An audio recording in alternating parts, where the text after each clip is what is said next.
A riqueza que eles trouxeram foi os valores da família, trabalho e fé.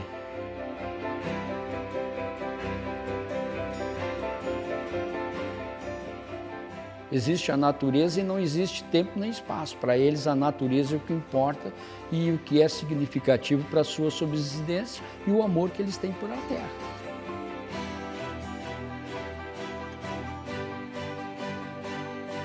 São histórias que elas não parecem, mas dizem muito sobre o sujeito negro. E essa é uma história do centro de Lajeado. Não estou contando uma história do Nordeste, da Bahia, de outro lugar. Estou falando aqui, da cidade de Lajeado. E esses imigrantes eram atraídos por uma política que não se tornou um tanto falsa, porque se prometia liberdade religiosa, se prometia lotes de terra gratuitos, se prometia nacionalização imediata, o que acabou não sendo assim. Sou Valdemar Richter, nasci em Forquetinha, fui professor por muitos anos, secretário de Cultura e Turismo, vereador e depois prefeito. É um museu muito simples, mas temos praticamente tudo o que o colono imigrante por um século usava para o seu trabalho do dia a dia. O loteamento de Lajeado, do município de Lajeado, começou em conventos e os lotes foram medidos em 1853 por um agrimensor alemão, Mitzel, dividiu em lotes que a empresa Fialho de Vargas vendeu aos imigrantes. Nós tínhamos em Lajeado 68 famílias, entre eles a grande parte que vieram diretamente da Alemanha, outros ficaram alguns anos no Rio de Janeiro, e depois Petrópolis, e depois vieram para Lajeado. Em 1861, nós temos 68 famílias, que nós escrevemos o livro Os Pioneiros de Conventos, onde conseguimos colocar a origem de cada família, quando eles vieram, o nome da família e o nome do local onde saíram da Alemanha ou de São Leopoldo, daquela região, para Lajeado. Eles receberam algumas ferramentas da empresa colonizadora, assim como eles tiveram que pagar tudo isso, receberam também alimentação por algum tempo que tiveram que pagar, depois as terras tiveram que pagar em 5 anos, e aí eu não sei como é que eles conseguiram isso, porque o primeiro ano conseguiram derrubar um pedacinho de mato e plantar e colher para se alimentar, mas em 5 anos tinha que sobrar o dinheiro para pagar as terras. Então eles sofreram muito, eles lutaram muito, não foi fácil, né? Mas eles confiaram muito no trabalho. Até nesses dias eu encontrei num livro que eles comunicaram ao governo que eles confiavam nos braços acostumados de trabalho pesado, e com isso eles tinham certeza que eles iam vencer os obstáculos que aqui tinha. A riqueza que eles trouxeram foi os valores da família, trabalho e fé.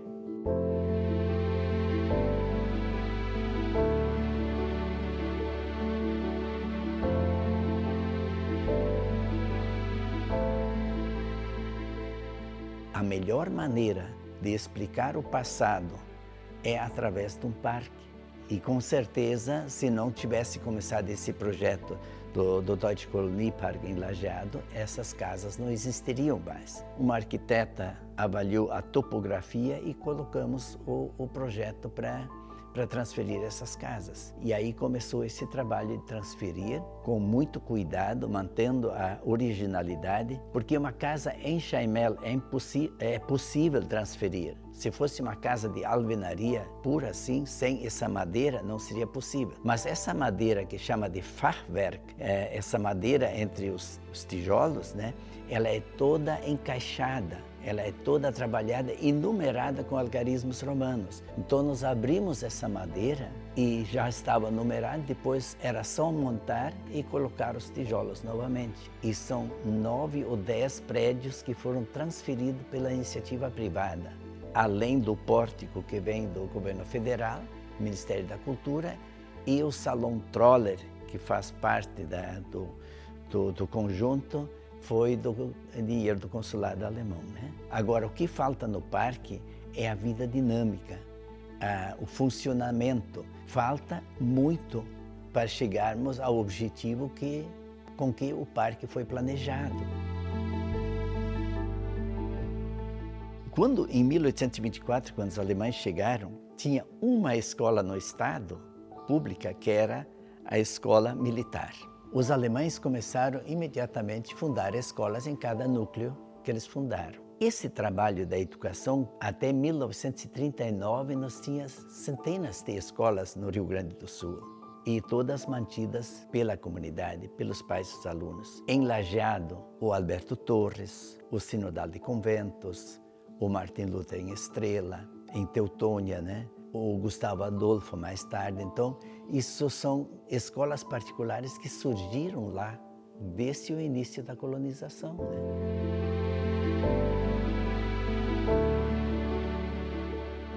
Uma coisa muito interessante, nós falamos antes das escolas, esse era o material escolar quando eu fui o primeiro e o segundo ano. Por exemplo, olha aqui, a gente fazia contas, problemas, né? Era escrito tudo nessa lousa, né? Olha aqui.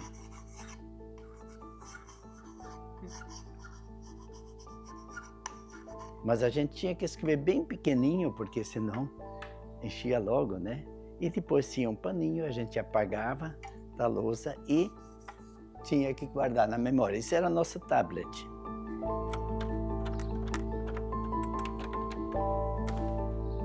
Sempre tem um cheirinho porque tem livros antigos aí, né? Eu não abri hoje de manhã. Grande parte é da história da colonização, imigração e colonização alemã desde 1824, do Rio Grande do Sul e oeste de Santa Catarina. Aqui nós temos vários livros sobre culinária alemã, escritos na Alemanha, como por exemplo, esse livro de culinária aqui foi escrita pela esposa do presidente Helmut Kohl, que era presidente da Alemanha, e então tem todas as receitas aqui, escritas em alemão. Ó. Aqui são livros em dialeto da Alemanha, escritos na Alemanha, assim, o dialeto que nós falamos aqui na região, que é o dialeto que predomina. Na culinária, eles chegaram aqui e começaram a cultivar os produtos que eles conheciam, como batatinha, como cevada, trigo, centeio. Os produtos novos eram feijão, milho, aipim. E aí eles também começaram a aproveitar o aipim em fazer o polvilho, para fazer a rosca, em alemão pretzel, que eles não conheciam na Alemanha, né? Então eles começaram a transformar esses produtos. Mas a culinária é muito rica, né? Porque quando eles chegaram praticamente no Rio Grande do Sul era charque na campanha, né? Por isso eles foram também trazidos, os alemães, para essas regiões de mata para colonizar essa região. E eles trouxeram criação de porcos, aproveitando tudo do porco para fazer essas delícias que eles faziam da carne e de porco, de suínos, aves, e tudo isso eles começaram a criar gado. Em pouco tempo eles estavam assim introduzindo novos hábitos alimentares. O Ayrton tem outro documentário. A FECAP fez em Estrela e o Cunha contou o seguinte, que tinha 5 tribos indígenas aqui na região do Vale. E o Raposo Tavares conseguiu caçar esses índios e levar 5.000 índios para São Paulo para trabalhar nas lavouras do café. Mas desses 5.000 índios, 1.000 morreram pela viagem. Eles tiveram que ir a pé e levou eles para lá e escravizou eles lá. Raposo Tavares tem nomes de ruas em São Paulo e em tudo que é lugar, né? Mas era aquele que escravizou os índios e saíram da sua cultura totalmente, né? Tiveram que trabalhar forçado nas lavouras de café.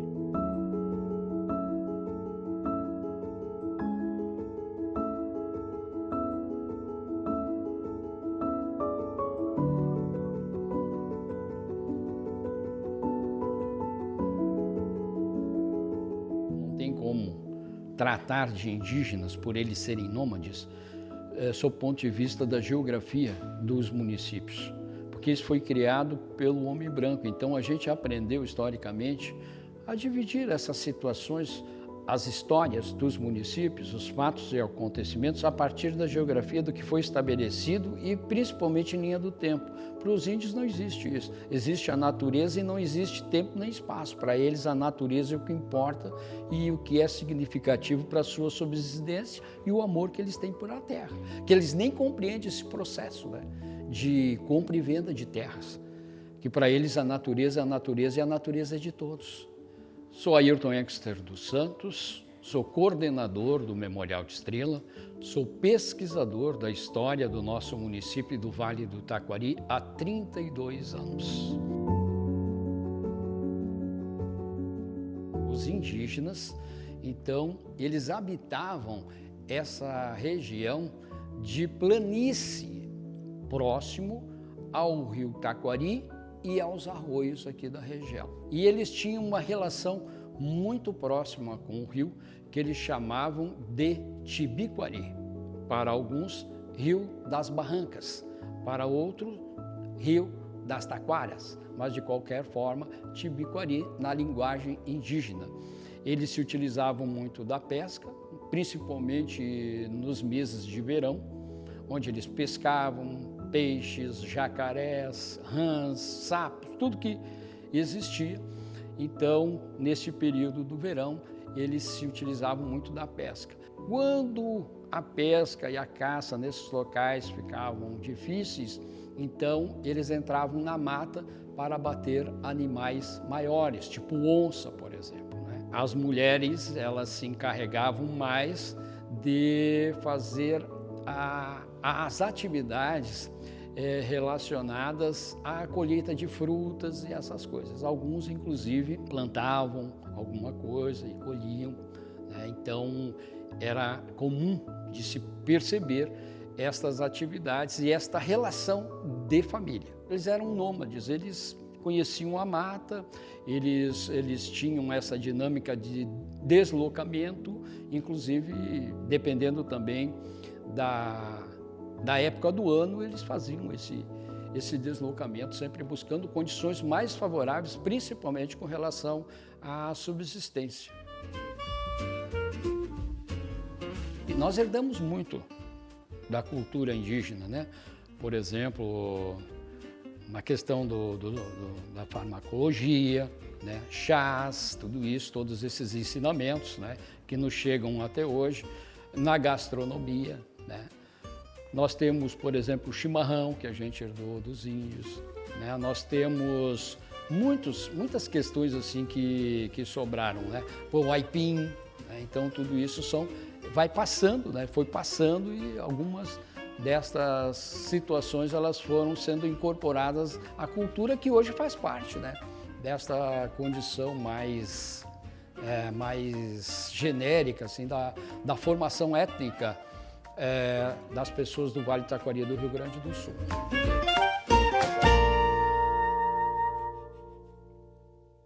Com a chegada do homem branco, ele foi se afastando, né? Ele foi entrando na mata, se distanciando do homem branco. Ele tinha essa dificuldade, principalmente de ser escravizado.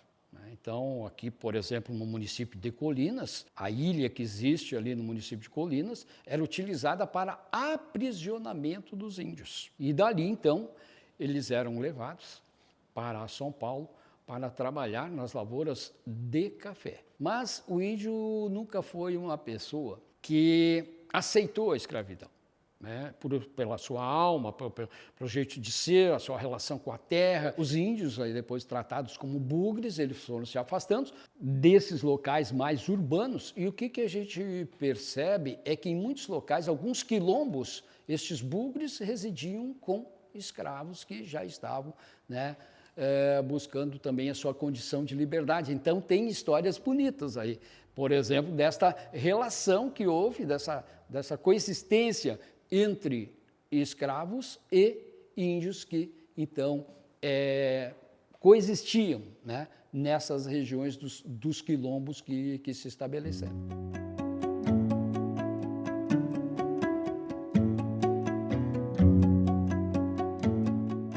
A comunidade negra, quando a gente fala de Lei Áurea, 13 de maio de 1888, ela foi uma lei que, na verdade, não teve efeito de acabar com a escravidão no Brasil. Por que eu digo isso? A Lei Áurea, que é a lei número 3.353, de 13 de maio de 1888, ela só tinha 2 artigos. Acaba a escravidão no Brasil e revogam-se as leis em contrário. Então você imagina, né? Você é escravo no dia 12 de maio de 1888. A princesa Isabel vai lá e assina essa lei, Lei Áurea 3.353. A partir de hoje acaba a escravidão no Brasil e revogam-se as leis em contrário. Você imagina, será que o sujeito que está lá preso num recanto, nos mais longínquos recantos do nosso país, será que eles receberam uma mensagem de WhatsApp dizendo, a princesa Isabel assinou a Lei Áurea, entraram nas redes sociais deles e descobriram que eram pessoas livres? Estamos falando do século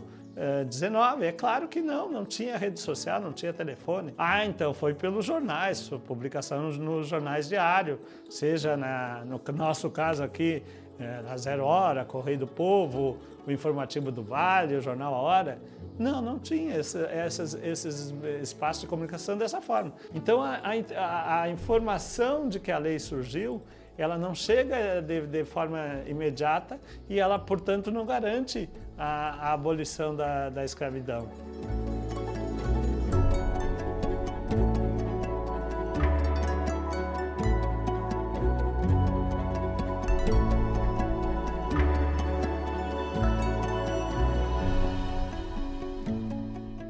Eu sou Gilson dos Anjos, 59 anos, e sou professor historiador.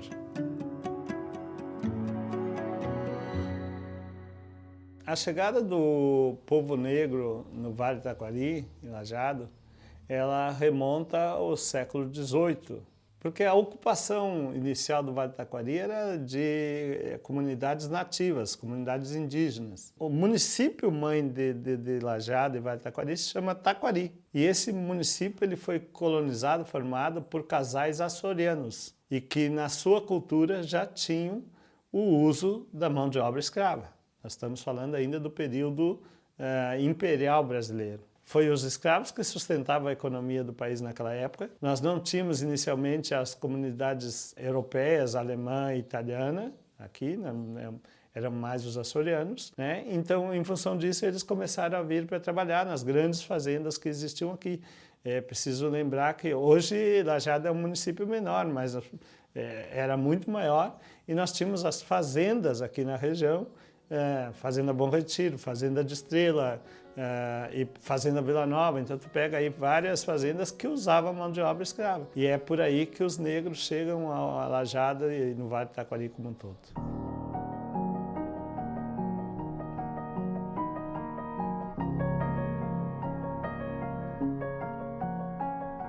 A minha mãe, uma senhora hoje de 87 anos, ela nasceu aqui no hoje bairro Hidráulica, antigamente chamado pelos alemães de Norenberger, que quer dizer mais ou menos Morro dos Negros. É uma divisão um bairro muito próximo do centro de Lajeado, hoje considerado um bairro nobre, e é neste lugar que o povo negro habitava aqui, na cidade de Lajeado. Sobre isso, o livro Vagando pelo Século, Crônicas de Ernesto Alschmidt, que tem uma crônica chamada Mergulho na Fossa, onde fala da situação de um grande comerciante que se instalou num hotel e ao ir no banheiro, que na época não tinha o sistema hidráulico que temos hoje, perdeu a arma dele e caiu dentro da cloaca. A única solução nesse processo seria encontrar 2 prestamistas de serviço de qualquer natureza. Olha, ele está falando de pessoas que aceitem entrar dentro da M, né? Se entrar, abrir, tirar a casinha e entrar dentro do buraco para poder localizar a arma. Essa crônica é muito forte para mim porque tudo leva a crer que um desses negros era meu avô. Eu estou falando da minha história pessoal, né? E pelo que eu sei da história do meu avô, ele era um homem que exatamente ele bebia muito e acabava saindo e cantando em alemão, que era proibido nessa época, nós estamos falando da década entre guerras, e aí ia dormir na cadeia. Ele era um homem negro que entendia e falava alemão. Aliás, não era o único. Nós tínhamos um outro negro de muita importância nessa época, chamado Moisés Cândido Veloso, que também morava nessa região do bairro Hidráulica, no Morro dos Negros, que abriu as portas da casa dele para trabalhar em a instalação de uma escola, que era um homem poliglota, um multi-instrumentista. Eu estou falando disso porque a gente precisa ter referências negras também na nossa região. Mas aí, que negro, ou melhor, que pessoa, que ser humano, que estando numa situação de grande dificuldade, tendo que sustentar sua família, aceita entrar num buraco cheio de né, cheio de dejetos fecais dos humanos, para conseguir alguns trocados e que não vai beber. Esse ser humano que está numa vida deplorável, claro que vai beber.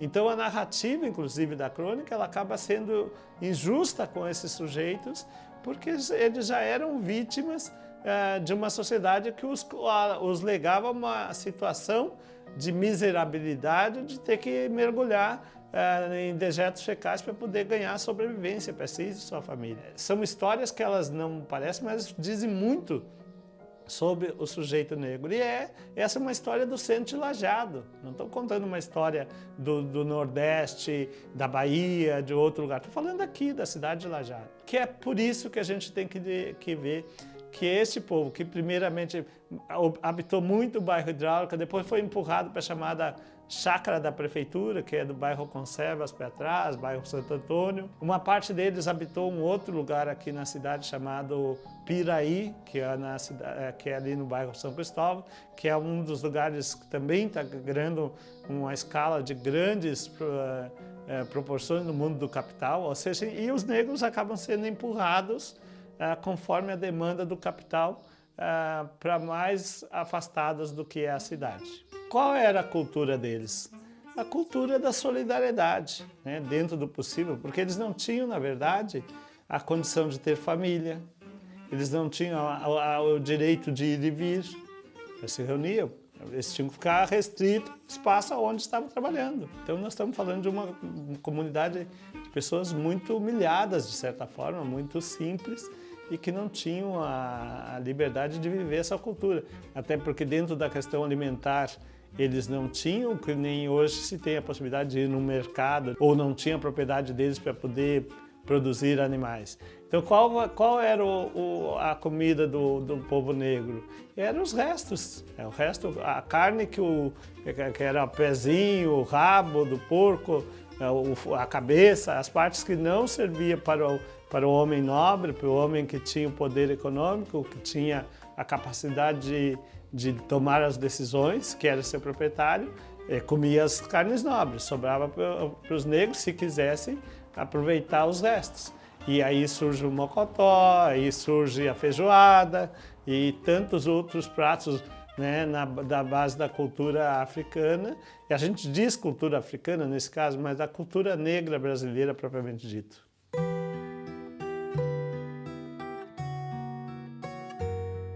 Quando os ingleses conseguem produzir mais, eles querem consumidores. E aí o que eles fazem? Eles começam a pressionar todas as nações que eles têm, que querem comprar os produtos deles, para que tenham mão de obra livre nesses lugares. E aí os ingleses vão fazer forte pressão contra a escravidão, porque daí eles ampliariam os consumidores. Eles queriam mão de obra livre e assalariada. Olha o interesse econômico do capitalismo se instalando. Os proprietários de escravo aqui começavam a pensar, na conversa, os líderes diziam assim, mas agora se nós libertássemos, se vier a Lei Áurea que liberta os escravos, eu não vou querer pagar salário para o meu escravo. O cara é meu escravo até ontem, eu faço dele o que eu bem entendo, amanhã ele é um homem livre, eu tenho que pagar salário, ele pode me dizer não, né? Eu não quero ter essa relação com ele. Daí o governo acaba buscando apoio e esforço em outros lugares e consegue, por exemplo, estabelecer uma regra. Perceber que na Itália havia um grande crescimento demográfico, porque lá tinha acabado as guerras, e havia pobreza, tinha que acontecer uma reforma agrária. Então, o que o Estado resolve naquela época, o Estado imperial? Vamos atrair os italianos para cá.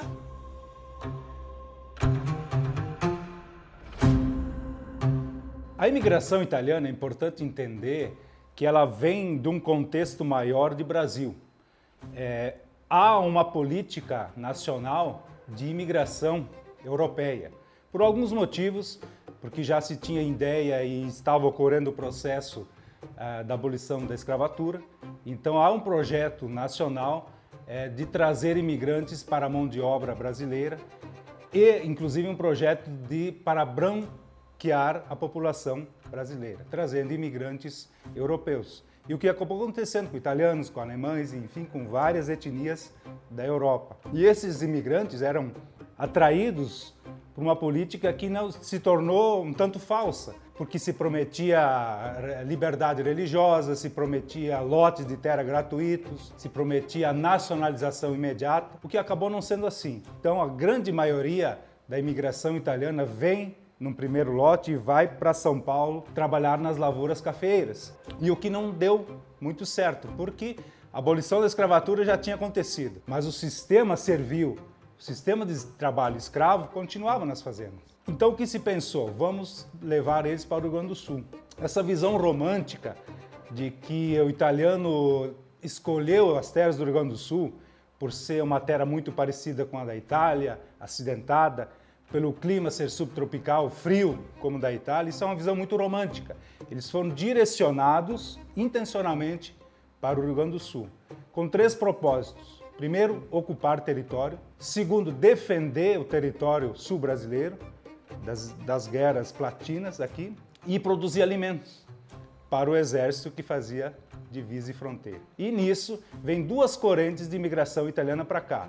Os primeiros migrantes de São Paulo, que vieram das fazendas, e o segundo que vieram diretamente da Itália. Uma vez instalados aqui, foram descobrir novamente que a propaganda não era assim. O lote a colônia que eles iam receber não era gratuito, era tudo pago, em forma de serviço, em forma de abertura de estrada, em forma de produção gratuita. Inclusive as ferramentas e sementes que eles recebiam do governo tinham que ser pagas e devolutas. A chegada no Vale do Taquari ocorre pela região alta do Vale do Taquari, então eles saem da região de Bento Gonçalves, vão para a região de Irópolis, Garibaldi, lá de cima, 2 Lajeados, Guaporé, e vem descendo, Encantado, Mussum, Roca Salles e a região alta do Vale, como Progresso, Boqueirão, Sério. Então aqui há mais um engano popular quando a gente diz assim, o italiano escolheu as partes de terras altas porque era apropriado para plantar os pareirais. Também não era assim. Eles ocuparam as terras que tinha, porque os vales já estavam ocupados. Então a imigração alemã, os açorianos já estavam ocupados nas cidades que já eram ocupadas, estavam às margens dos rios, como foi a fundação de Lajeado. Bom, a cultura italiana é notória, farta e deliciosa. Então eles começam com a primeira coisa, o básico, a polenta, pão, salame, embutidos e o vinho. O vinho, assim que possível, produção de vinho. O vinho é o carro-chefe das bebidas do italiano. Então, e logo depois começa todo o aprimoramento da culinária, entrando a pizza dentro do Brasil, trazida por Rio Grande do Sul. Então, notoriamente a gente sabe que a pizza, que não é de origem exatamente italiana, mas ela é aprimorada e vendida, comercializada na Itália. Então, as massas têm um papel muito fundamental nessa culinária italiana e todos os produtos coloniais. Uma marca hoje que se faz um filó chamado numa festa, que é o filó italiano, que então se relembra toda essa trajetória dos italianos indo visitar as famílias e levando a santinha, que é a religiosidade. As famílias faziam isso de sair com todos, e todos, quando se diz, era 10, 12, 15 filhos, e se dirigia, às vezes ficavam 2, 3 dias na casa de um parente, de um vizinho, se juntavam as famílias, tocar, cantar, negociar. Então esse era o filó italiano. Hoje se lembra muito disso e se faz questão de ter produtos coloniais produzidos nas próprias colônias nossas ainda italianas aqui.